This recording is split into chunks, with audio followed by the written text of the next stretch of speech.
Hey guys, it's Carly. Welcome back to Mostly Dating, a First Rounds on Media production. First Rounds on Me is a dating app that's designed to get you off your phone and on a date in real life, which, in case some of us forgot, is the actual goal of dating apps. So you can head to the link in the show notes or the link in my Instagram bio and get your first month of a premium subscription for free. Just use the code MOSTLYDATING. Okay, I'm going to do a solo episode today again. I'm really excited. Last week was another solo, got a lot of great feedback. I'm glad that you guys like the solos because I love them too. I feel like as soon as I sit down on this couch and I'm going to record a solo, I feel like I'm about to have like a therapy session with myself. So, a lot to catch up on today. We're going to get into some listener questions, talk about some themes that I've seen in a lot of the messages I've been getting.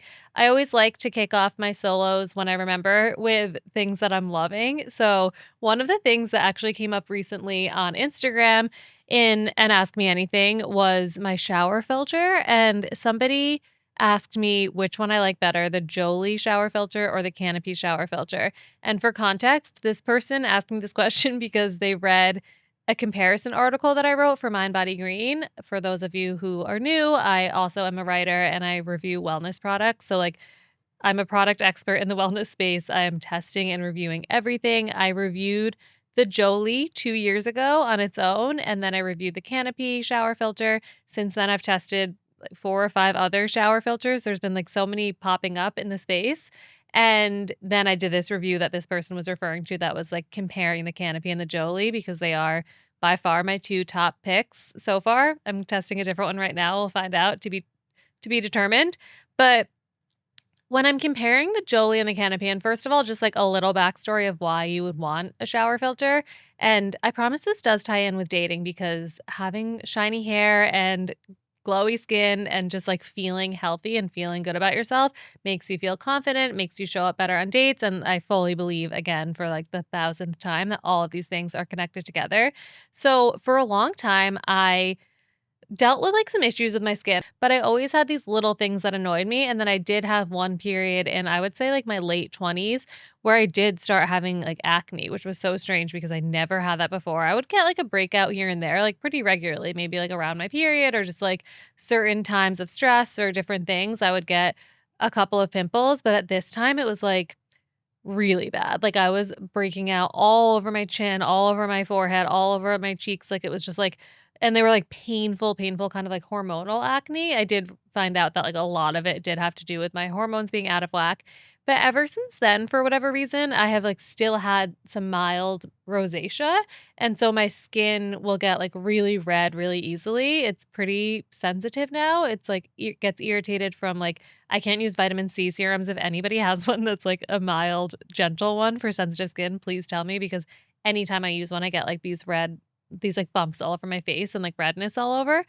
But just kind of like always have this redness and sort of just like felt like since then my skin was just like not even. It was like kind of lackluster and just I wasn't loving it. And around the same time, I would say this is now like 2.5 years ago. That I was like kind of I came out of the acne situation and then I like just had this redness and dullness and just not really like super happy or confident about my skin overall. Always wore makeup. Like if I left the house, I would always be wearing some type of makeup. And at the same time, my hair was like starting to shed more, just like things that make you feel not confident. Like shedding is super, super common, and so is hair thinning. So many people deal with it, especially as you get older, men and women. So, like, a little bit is normal. It's normal to have some like hair in your shower drain and everything like that. But I was just noticing like I would like run my fingers through my hair and like so much hair would come out, or I would brush my hair, or like I wouldn't even want to go and get my hair cut because I would be like, I don't want them to tell me that my hair is like coming out so much. It was hair shedding can be like really emotional. So it was very I did not like it was bad. And because like I said, my job is to test a lot of products, I'm like very fortunate that I was testing all the best skincare, all the products. Like a lot of them I like, a lot of them really work. Like I talk about the red light masks and all of those things, testing all these hair products and like some of them were making me feel better, but like none of them were really getting to the root of it, I felt. And it does have so much to do, like I said, with stress and your lifestyle and the food that you're eating and all of these different things. But long story short, I had no idea how much it had to do with your actual water, like the water you're washing your hair with and the water you're washing your face with, and like your entire body.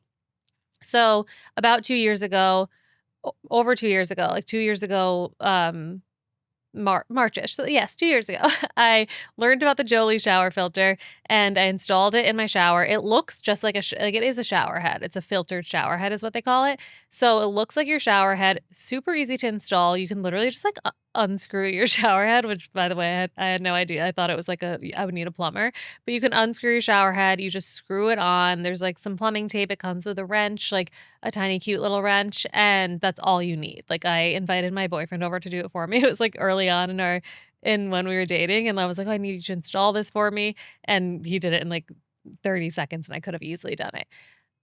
Honestly, within like in my first shower, after my first shower, I noticed a difference and I'm not exaggerating. Like again, I review products for a living. I'm very good at saying what's wrong with them and giving like my full honest feedback. I felt a difference right away. The water felt smoother. The water pressure felt like exactly the same. So it wasn't like harmed by switching it out. The filter didn't like stall the water pressure, which I was really nervous about because I love good water pressure. But the water felt like smooth and soft. I felt like it was kinda just, like, gliding off my skin. It wasn't making my skin feel, like, tight or, like, dry like it always did post-shower, and I felt like even after the shower, like, I felt more clean, if that makes sense, and my products were absorbing better.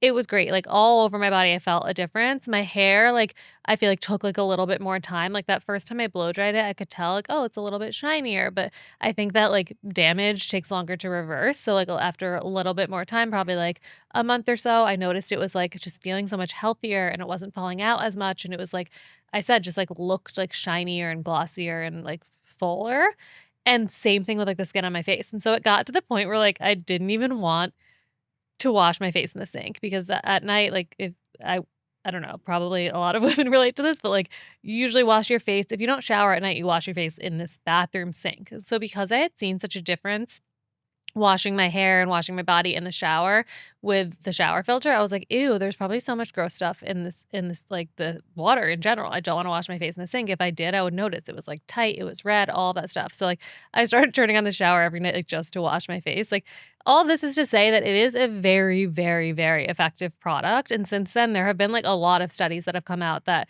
the majority, I think over 80% of the United States has hard water, which, like, is very damaging to the hair and skin. It's drying, it's, like, makes your hair kind of like that brittle, dull texture, and same thing with your skin. It can dry out your skin, it can cause redness, all the things I was dealing with, and then on top of that, last year, I think it was, this study went viral about the water in the United States. Nearly 50% of it has forever chemicals, which that's the nickname for PFAs, and there are so many studies related to PFAs that tie it with, like, hormone issues, tie it with, like, a lot of like, some cancers, like, some serious health issues. I'm not a scientist here, but there's a lot, and I put it in that article. I'll put that article in the show notes as well, but so much research behind your water just, like, not being clean. That's why people filter the water they drink, and I just started to think, like, if I'm filtering the water I drink and everybody has their Brita or their countertop water filter or whatever, they don't wanna drink it, like, why are we bathing ourselves in it? Like, we're showering in dirty water. So that's my long ode to shower filters. I am obsessed with it. I became obsessed with the Jolie, then I tried the Canopy, became obsessed with that. I actually would say if we're splitting hairs, the Canopy is better because the water pressure feels a little stronger. It has multiple water streams you can choose between, and it's slightly cheaper. Canopy actually also last week, when this is coming out, it'll be last week, just launched a sink filter for your bathroom sink. So I installed that recently. I've been testing it out, love it. So now I have like clean water everywhere and it's seriously, seriously worth the hype. So definitely check it out. I'm putting that in the show notes. Not getting paid for this. Don't work with either of them from a sponsorship perspective. If you guys are listening and you want to sponsor me, let me know. But highly recommend either of them. If I had to choose, it would be Canopy. Another thing I've recently been loving that I posted quickly about on Instagram a couple of days ago is I've been doing the form workouts for a really long time and I really, really love them. It's Sammy Clark, if you're not familiar with her. She teaches most of the workouts, but she has recently brought on other instructors. One of them is actually Kaylin Brooke, who came on the podcast maybe now 2 years ago. She does like prenatal classes and classes for new moms and just kind of like more modifications in her workouts. Then Sammy does kind of like classic, like Pilates and strength training. And then they also hired another instructor, Brinley, who does more gym focused workouts. So for people who might be like intimidated by the gym and you want to like do more strength training with gym equipment, Definitely recommend it. I just recently finished the 4-week spring gym workout program. It was amazing. Like, I honestly the only thing is that the workouts are super long. Like, before when I was doing Sammy's on form, they're usually like 30-ish minutes, 30, 35 was like my sweet spot there. I was doing all strength training, like, I didn't really get into the Pilates too much. I like Pilates reformer, but not so much at home most of the time. I've just really, really been focusing on strength training.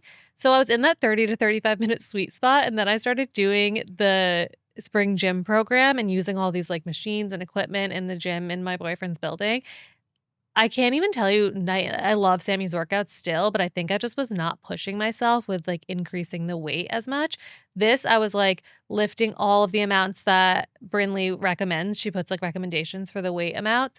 I was doing that, and it was, like they were, like, hour-long workouts, which is kind of crazy. I think you probably could do them a little faster, but I just, like, really try to pay attention to form and everything like that, and so 4 to 5 days a week I was doing it, and then, like, walking the other days, and, like, sometimes I do get invited to a lot of workout classes through my job also, so, like, I would switch it out with that, but at the end of 4 weeks, I'm feeling so much stronger. I'm actually, like, seeing results, which is crazy because 'cause I'm one of those people that, like, works out a ton and then feels like she doesn't see any results. I actually see, like, muscle definition in my arms and my legs, love it, so definitely check it out. Again, not sponsored, just something that I'm really, really loving.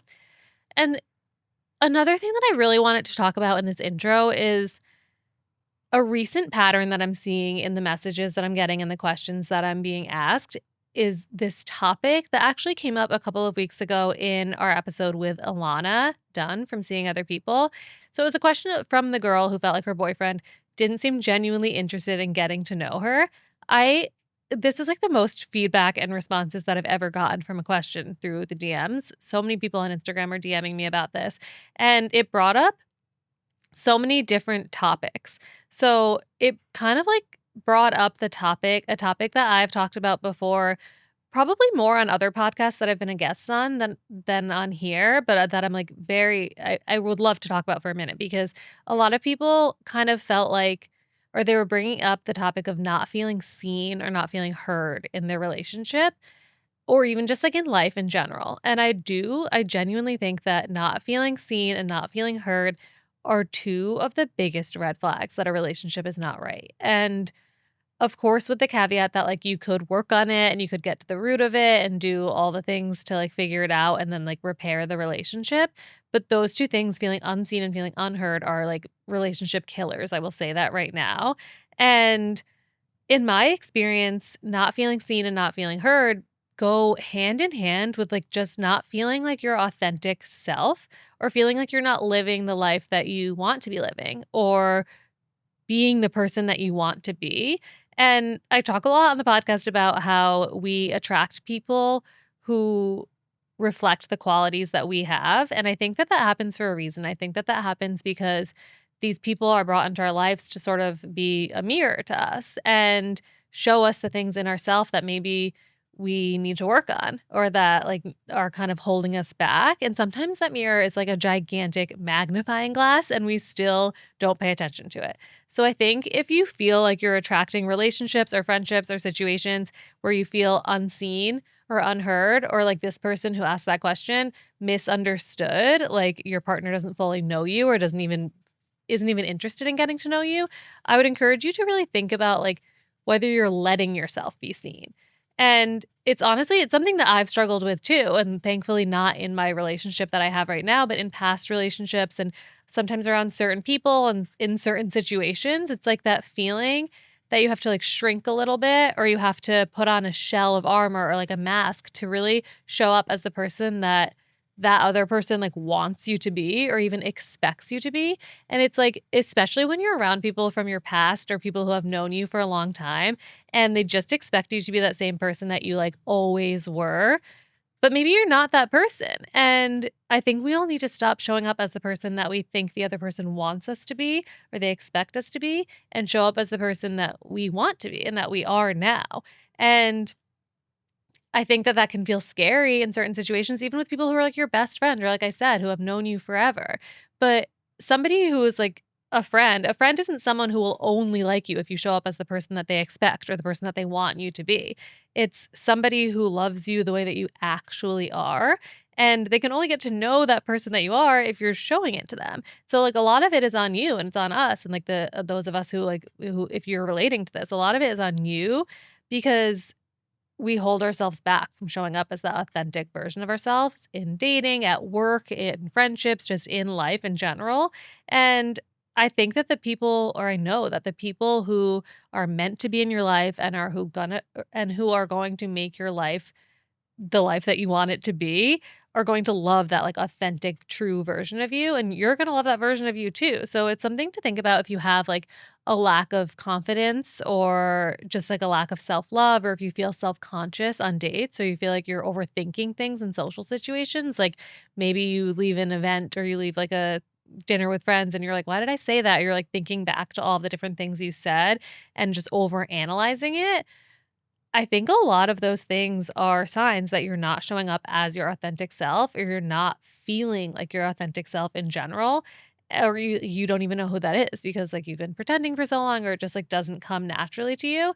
So it's just like it's something that I want to talk about quickly because again, like it's something that like struggle with in certain areas as well. It's something that I'm working on too and I sometimes find myself in situations with certain people or just like in certain situations where I leave and I'm like, "Oh, I didn't really like that didn't feel like me," or I feel like I'm playing it small to, like, make them feel better, or, like, I'm really, like, trying to show up as the person that they're, like, expecting to get on that day that we're meeting up or whatever it is, and I just think when you start being the person that you want to be, which is what I mean by your authentic self, the person that you truly are, in all situations, that's when you're gonna attract the right people into your life, and that's when you're going to attract the life that you, like, want to live, which, of course, includes the person that you want to date. So, it's something that tying into dating is just really important to think about on early dates. I have definitely mentioned on here before that, like, I have definitely been guilty of, like, being on a date with someone and like, "Oh, you like mountain biking?" Like, "Oh my god, me too, I love it." Like, maybe not that extreme, but, like,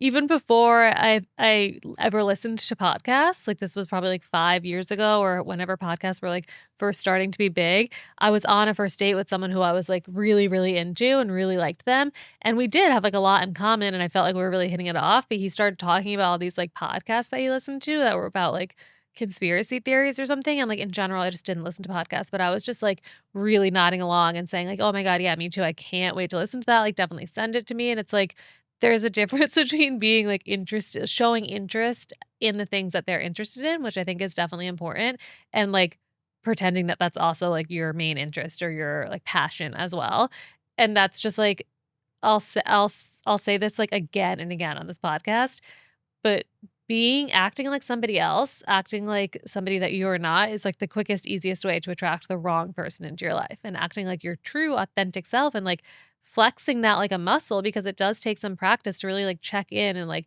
are you following your intuition? Are you, like, staying true to, like, your values, the things I talk about? Doing those things and making decisions that are aligned with your values and aligned with the person that you are and the person that you want to be, that's gonna be, like, the quickest, easiest way to bring the right people into your life. So it's just a little reminder that, like, I felt like was important to talk about on here just because of the number of people that I had really relating to that, like, whether it was another person who felt like their partner wasn't genuinely interested in getting to know them or somebody who just felt like their partner didn't even really know them, which, like, that can happen, like, 10 years into a relationship. You feel like "Do they really know me?" And it's like, we change, and that's okay, and I was just hanging out with somebody the other day who married the person that they, like, started dating in high school, and I was just, like, so impressed by that, like, for a lot of reasons, but mainly because, like, the person that that woman is now is so different than the person that they were in high school, and it's like, I'm sure so is her husband, but it's like they make it work and they have an amazing marriage, and that's because I'm sure they just continue to get to know each other, and they continue to, like, treat the relationship as if, like, they don't know every single thing there is to know about each other because there isn't. There's no way that you do, especially as we all grow and change. So okay, I'm gonna get into some listener questions, but first, I'm gonna take a quick break to tell you more about First Rounds on Me. This dating app is literally changing the game of online dating by making the transition from chatting on the app to meeting in person as smooth and easy as possible. If I were still dating, this is the app I would be using, and I promise you that is the truth. From the moment you match with someone, First Rounds on Me gives you 24 hours to chat before planning a date, so there's no endless back and forth, which I know we have all been stuck in. I actually have a question about that on the episode today. But the app even has a built-in planner to help you set up the date and pick a place and time. So it takes all of that pressure off. You don't even have to like decide. The app will help you do it. At the end of the day, First Rounds on Me takes the pressure off of dating with less small talk and more face-to-face time. So you can focus on getting to know someone without overthinking every message and without wondering if you're ever going to meet them in real life. Like I said, you can get your first month of a premium subscription for free using the link in the show notes or the link in my Instagram bio. And all you have to do is enter the code MOSTLYDATING. All right, let's get to some listener questions. We have some really good ones today. So I'm just going to dive right in. Oh, before I dive right in, sorry, false alarm. The question that we answered last week about couples therapy and my thoughts on it, that was another one that I was excited that so many people were happy to hear that response, and I feel like people felt validated in the fact that, like, couples therapy is not just for people who are facing struggles in their relationship, and it doesn't mean something is, like, terribly wrong. It doesn't mean that you guys are gonna break up. You can use it as a tool, and so I got a couple messages from therapists, and I wanted to share one of them because I just felt like it was helpful to know, especially if you are someone who's in a relationship and you're considering couples therapy. I think this is really great perspective. So this woman messaged me and she said, "Therapist here, feel free to share my response. Couples therapy is not just for when you're deep in conflict, not just for married couples, and not just for when you're deciding if you need to break up. It focuses on the space between the couples and allows for deeper connection and more effective communication and conflict resolution. I recommend it before making big decisions together, like living together, marriage, or having kids. Plus, it's an hour every week or every other to solely focus on your relationship." So I love this because like, yeah, that's pretty much what I said. Like that is exactly what it's for. It's a tool, it's to help you. It's like I love the way she said it's just an hour every week or every other week or whatever cadence you decide to do it, solely dedicated to focusing on your relationship. Like we all get so caught up in our day to day and it's easy to like I do this too. Sometimes I know there's something I have to talk to my boyfriend about, but it's like I kind of just like forget because we get like so in the routine of daily life and then it's like, "Oh, I have to remember." But it's like if we had this hour dedicated, like maybe we should do it too. I feel like it's just so helpful, especially like this woman said, before making big decisions together, but for everybody. And I like that she noted that it's not just for married couples, it's for everybody. So I would love to know if you have tried couples therapy, if you were married, if you weren't married, if you were just going as a tool, if you were going to overcome an obstacle, like definitely let me know because I would love to share more success stories from that. I think it would be really helpful for people who are like on the fence or maybe want to convince their partner and they need some ammo. Okay. Let's kick it off. This person said, "Hey Carly, question. Question I had was how to go about getting a woman's number if both of our moms are playing matchmaker. It's a tricky situation and just want to make sure I'm going about it in the most mature, masculine way while being respectful. Thank you so much. Appreciate any help and your guidance." So this one's interesting. I mean, if the moms are playing matchmaker, which first of all, I love. I think that's really cute and fun. Um, I would say like they should be the one that gives a number. Like I think the best way to set people up is to get the okay from both people and then like connect them somehow. It's not like get the okay from some people from both people and then tell the guy, "Okay, take it from here." Like I think you at least give the number. And so I'm assuming in this situation, these 2 people know each other and, like, he is gonna be put in a situation with her where he could ask for her number, like, maybe they see each other regularly in real life or maybe he's gonna ask on Instagram or whatever it is. I appreciate that, like, he still wants it to be sort of, like, masculine and, like, he's taking the lead because it might feel kind of I'm sure it does feel kind of weird, like, our moms are setting us up, like, you don't wanna make it seem like you're being forced into it or you don't wanna, like you want them to know that you have initiative, which I really like. In that case, I would just be super straightforward. Like, if you do see them in real life, you could even make a joke and be like, "So, did you hear our moms want us to go out on a date?" or something like that. But I think, like, just saying, like I think you can even, like, ignore that because, like, they know that it's, like, you kind of already know that they are into it through, like, the matchmaking moms or whatever. I would just say, like, "Hey, do you wanna grab dinner sometime? Like, here's my number." I like, "Here's my number" instead of, "Can I have your number?" I just prefer that because I think it, like it puts the onus, like, on you, like, "This is my number, like, I wanna go out with you, text me if you wanna go out with me too," kind of thing. But I just think, like, go with a straightforward approach. If it's on Instagram, like, send them a message and be like, "Hey, not sure if you heard, but our moms wanna set us up. I would love to take you out for dinner next week," or "I would love to go for a drink next week," or "What night next week works for you to go out?" Or something like that. Totally up to you if you wanna mention the mom thing or not. I think, like, if that's your sense of humor or that's something that you feel like you can kinda, like, joke about, then I think it's, like, just, like, a way to lighten the mood a little bit, but if you don't wanna mention it, either way, I just think it's, like, important to, like, take this initiative to show that you are actually interested in it. This person says, "I'd love some perspective on this quick, fast, but hard to get over love. I dated a 44-year-old male, I'm a 34-year-old female. It moved quickly and we had a great time for 4 months. He asked me early about goals, values, and a 5-year plan and said he had very similar answers. We were vulnerable and open but didn't have hard conversations about how we wanted our relationship to be.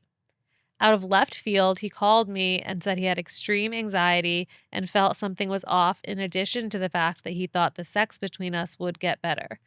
He said he's never met anyone like me and thinks I'm incredible. Although I mentioned he was never open and willing to talk about it, so how could it have gotten better? Parentheses, we had a lot of sex. We agreed to talk about a reset, and a few days later, he called me and just broke up with me. Both conversations, he was in tears, and it's been really devastating to me. He sent me my Tupperware in the mail a few days later, very bizarre, and deleted me from our dating profiles right away. Now I'm so vulnerable about my sexual abilities and trying to comfort myself that this was not me. Unclear the red flags as it seemed so good until the end. This is a really tough situation. So I validate that this is like you were blindsided. He just like things seemed to be going great for 4 months. You're on the same page. He said he felt the same way that you did. And then he blindsided you with this like semi breakup or this kind of like realization that things aren't really working with a promise to try to work on it. And then a few days later, a breakup. It's just like, I feel for this person because I can just feel those, like, highs and lows emotionally from somebody that you were probably really excited about. Like, you don't like, not many people get 4 months in with a ton of people and feel that connection. I think that that's hard to come by. So, just to say all that's to say that, like, I validate this.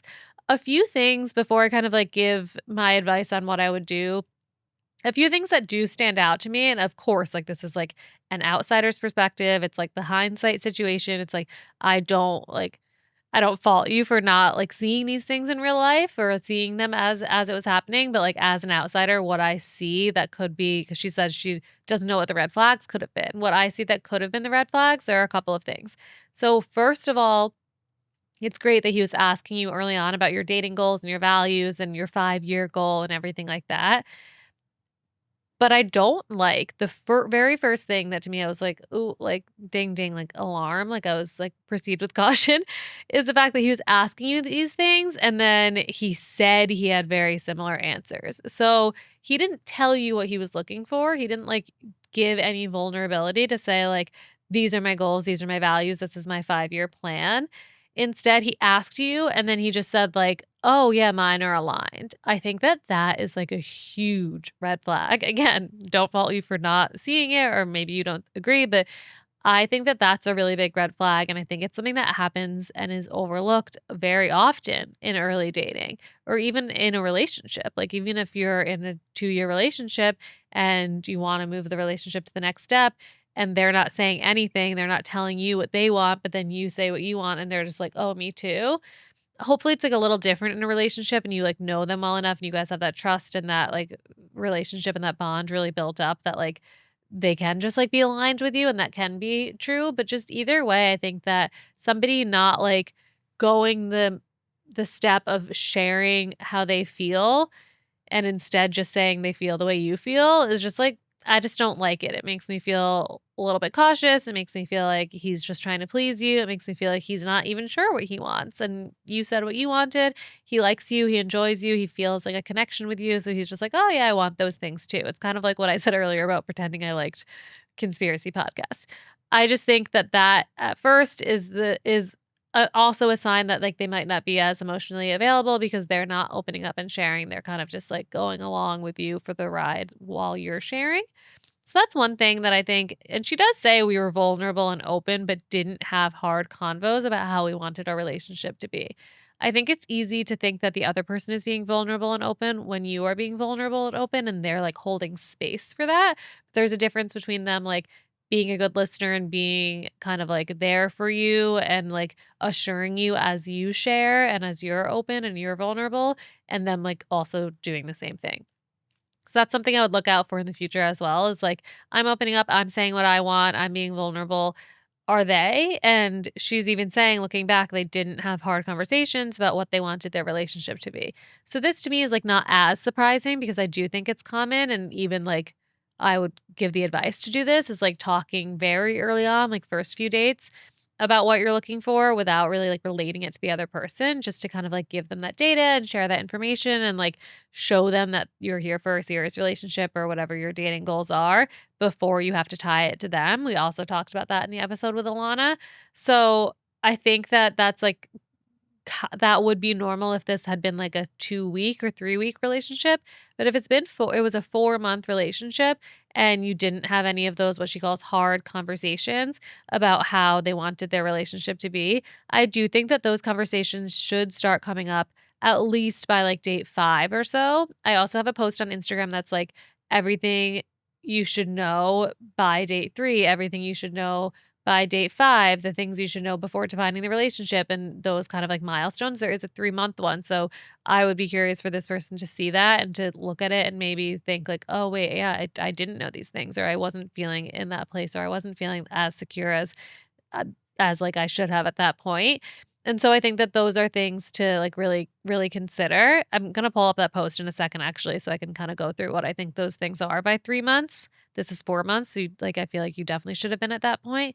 Those are kind of like the bigger things that I would think looking back to kind of like, cause I'm sure I've been there too, where I've been blindsided by something happening in a relationship or maybe like a breakup or something. And it's like, you kind of like stop trusting yourself. You're like, why didn't I see this? Like, why did I think everything was so perfect? And then I thought they were on the same page as me and then they weren't. So it's like, I'm sure this person is having, like she said, she's trying to comfort herself and tell herself that it's not her, which by the way, it's not you. Like a breakup, unless you like cheat on a person, I don't think it's like you. It's not your fault. It's just that you guys weren't meant for each other and it wasn't the right match. And now you're faulting yourself for not seeing that. And you're afraid probably that you're going to get in another situation again where you don't see that and you want to avoid that. So those are like the couple of red flags that I would look for early on in dating with somebody else.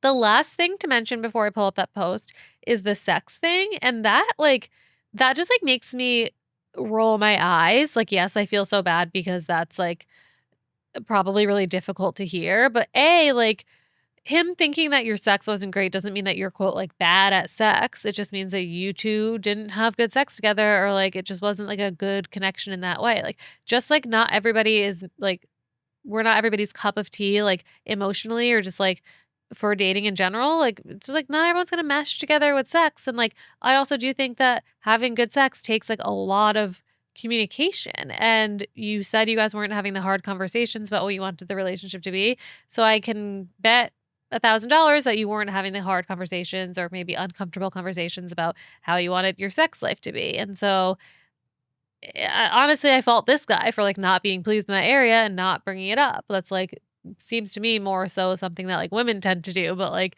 he didn't bring up whatever it was that he was like wanting more of or not liking so much. And like again, like those can be difficult conversations to have, but I just think that the only thing looking back at this that you could have done differently, and that all that means is that you do it differently next time, is just like talking about sex. And like if you felt like that area was good, then I understand why you didn't. But like either way, I think it's important to have conversations about sex. I can link a post in the show notes that's conversations to have with your partner about sex and intimacy. I also have another one I think that's just like how to like ways to improve intimacy in a relationship. But just like sex, money, what you're looking for long term, those are all things that, yes, are uncomfortable to talk about. But I think the sooner you can talk about them in a relationship, the better. And also the easier it becomes. So if you guys had started, I like that you guys talked about being like kind of like working on it after that initial conversation that you guys had. I like that you talked about that and maybe you brought that up as an option. I like that because it's like if you guys had continued on and this relationship had worked out, that's a great like you could start talking about sex after like date 5 or something, but like 4 months in is also great. So like this could have been a great time for you guys to like really have that conversation and like use that as like a growth moment for the relationship, but that's not what was meant to be. But I just really really want to stress that I know you said you feel vulnerable now about your sexual abilities. I would try to take that out of your mind because it's just this just wasn't the match for you. And the next person you're with or the right person for you, you're not going to feel insecure about those things. Yeah, it might feel uncomfortable to talk about the first few times, but once you're talking about it, you're going to have a great sex life with them. So I would try not to worry about that. I'm going to quickly pull up that post that I mentioned. Okay, so a big one, which has been coming up, it's been a theme, like I like to say, it's been a theme in a lot of these recent episodes. What kind of relationship are they looking for? Slash, what does defining the relationship mean to them? What are they looking for in a long term partner? What are their major deal breakers? Things like exclusivity, timeline around defining the relationship, things like that. Just the overarching what they're looking for and what they want is super, super important. So in this scenario, obviously she says she shared that and he said he was aligned, but they didn't really talk so much about what it meant for this specific relationship. And I think that's the step that they kind of missed. Another one is how do they handle conflict, which is like that one's interesting in this scenario because this wasn't necessarily like a conflict, but it was like an obstacle. So I guess maybe like how do they handle obstacles? And I think that maybe they hadn't really had an obstacle until this came up. And my gut is telling me that there was like something more going on. Maybe he met someone else. Maybe there's just something else that he like isn't saying. And I think he meant to end the relationship that first phone call, but then he kind of like chickened out and maybe she mentioned trying and he said okay and then he kind of came to his senses and then ended it. But at the end of the day, like I think had this relationship worked out and had they overcome this like mismatch sex like preferences, whatever, like that area, if they had been able to overcome that, that would have been a great learning lesson of like how this person handles obstacles or how they handle difficult things. And I don't necessarily think that you're ready to like define the relationship or move things to the next step until you've had some sort of conflict or obstacle. I'm not saying you should like make it happen on purpose, but I just think that until those things have happened in a relationship, it's not really smart to kind of like to make things like I don't know, to define the relationship before you've seen how they react to that. I just think it's again, it's all data that you're gathering. And I think that important things to notice when you have that first conflict or that first obstacle, or sort of like how your communication approaches mesh together, how well they listen to you, and most important, how you feel afterwards. So like how do you feel after you guys overcame that obstacle, or how do you feel after that like little argument you had or conflict is super super important. Like do you feel relieved and do you feel happy with the way that things worked out, or do you feel like super anxious like oh no we fought and now we're going to like break up or things are going to end? Because I think that, or do you feel like still angry at them, or do you feel like you weren't listened to? Things like that are like important to pay attention to.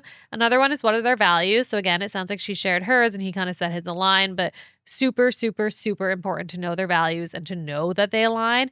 Don't have to be identical, and it's very very different, like I've said on here 1,000 times. Values are very different from your interests and your hobbies. So you don't have to have the exact same interests, the exact same passion, but studies show that couples who have similar values do have more stable, long-term, successful relationships.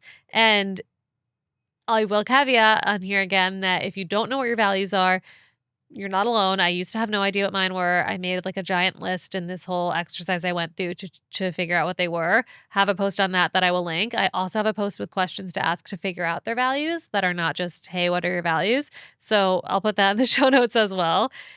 Another one that I think you should know, which kind of ties in with what they're looking for the relationship, but just in general, what are their life goals? What important milestones do they have coming up? What does success look like to them? Is there anything they want to achieve personally before truly settling down? That's a big one. And I think you should definitely have that conversation before you define the relationship. Another one is what's their lifestyle like? So I think that this person, I guess that in this question, they were 4 months in And by that point, you should definitely have a good idea of what their day-to-day is like. How often do they like to go out? Do they like to cook all their meals at home, or do they like to go out to dinner? Do they like to order food? What time do they usually wake up? What time do they usually go to bed? Do they work out? Like, what workouts do they like? What is their typical day when they have, like, nothing on their calendar? What is their typical work day? Like, all of these things, very, very important, and not necessarily like, yeah, they can be conversation starters that you can talk about on, like, date 1, but it's also something that you kind of, like, unfold and peel back over time, and I think 4 dates I or 4 months in, enough time has passed that you should have a pretty good idea of that. And another one that might be controversial is, what is their relationship history? So, you don't need to know, like, the entire story of every single person they've dated since they were 13 years old, but I think that you should know what was the most significant relationship they had, what was the longest relationship they had, when was the last relationship they had, why did the last relationship end, what have they learned from their past relationships. I have also a whole post on questions to ask about the past early on that could really help with this. I think, again, I'll put all of these in the show notes, but I just think that that is so, so important. And like, who knows? Maybe this breakup happened because he's not fully over his last relationship, or maybe it happened because someone of his past came back. Like, I'm not trying to put theories in your head, but at the end of the day, like, just kind of the more information and data you can have about their past and about what they've learned from past relationships is super, super helpful. Okay, let's do a few more. This person says, going to meet boyfriend's family for the first time. Do you have any tips? As you might have guessed, I have a whole post on this as well. But my biggest tips for when you're meeting family, and this goes in line with when you're meeting friends as well.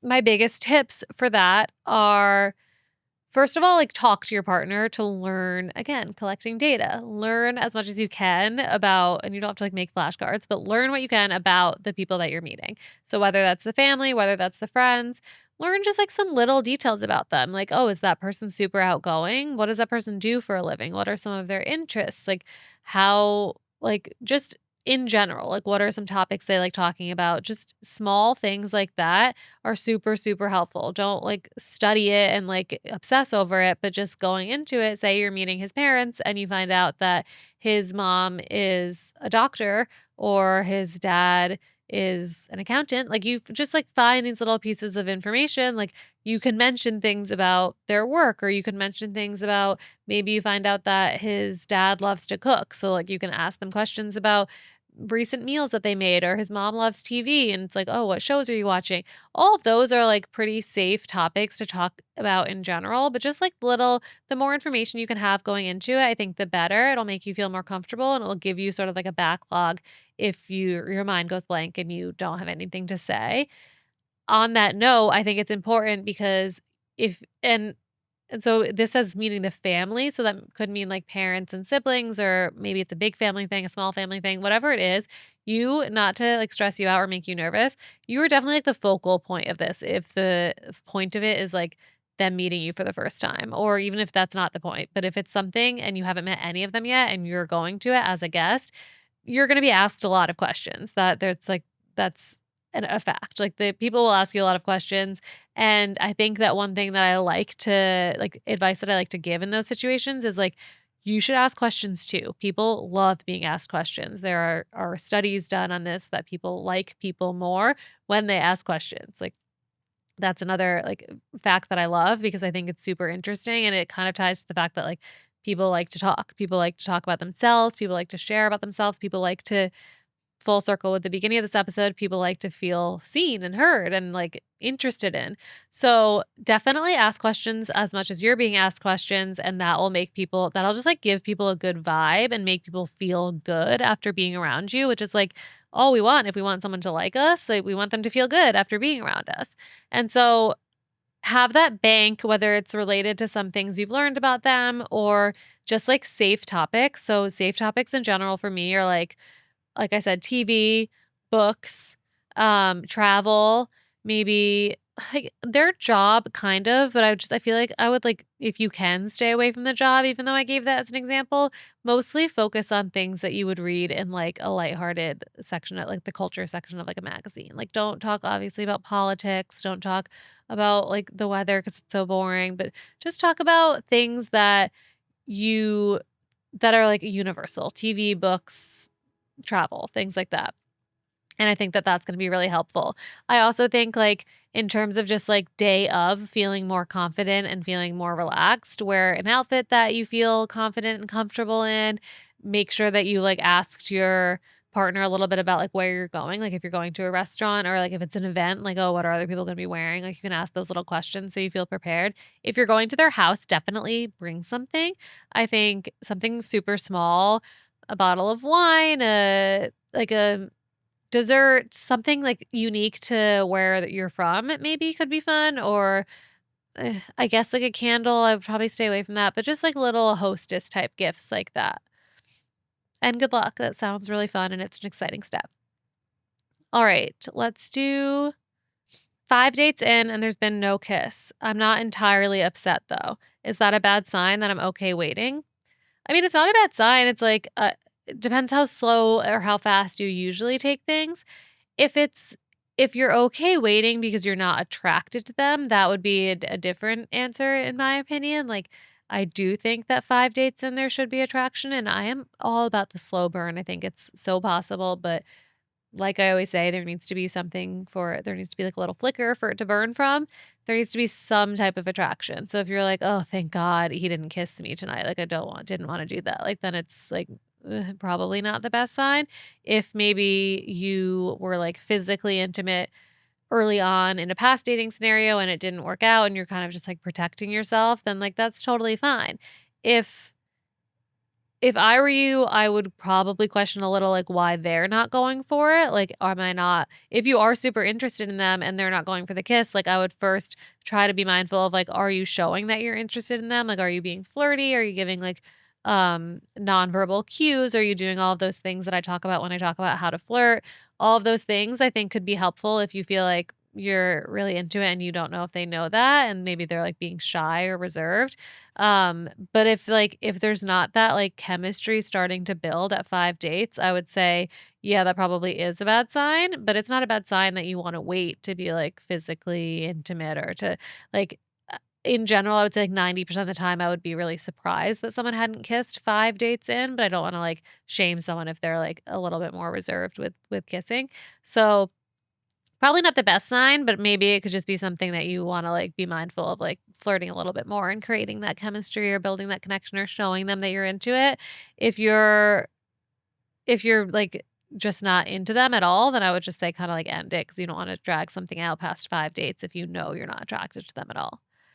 Okay, that's it for today. If you guys are enjoying the podcast, please subscribe if you're watching on YouTube, like, comment, share. If you listen to the podcast, share on your Instagram story, tag me, leave a rating, leave a review on Apple. Like, all of those things help so much. Send it to a friend, especially maybe the beginning of this episode. If you have a friend who has been struggling with, like, feeling seen or heard or not feeling like their authentic self, like, just somebody who you feel like would take something away from this episode or any of my episodes, share it with them. Totally, like, really, really appreciate that. Thank you so much. You can find me on Instagram at Mostly Dating or on my new account at Mostly Dating Podcast, which is fully dedicated to the podcast.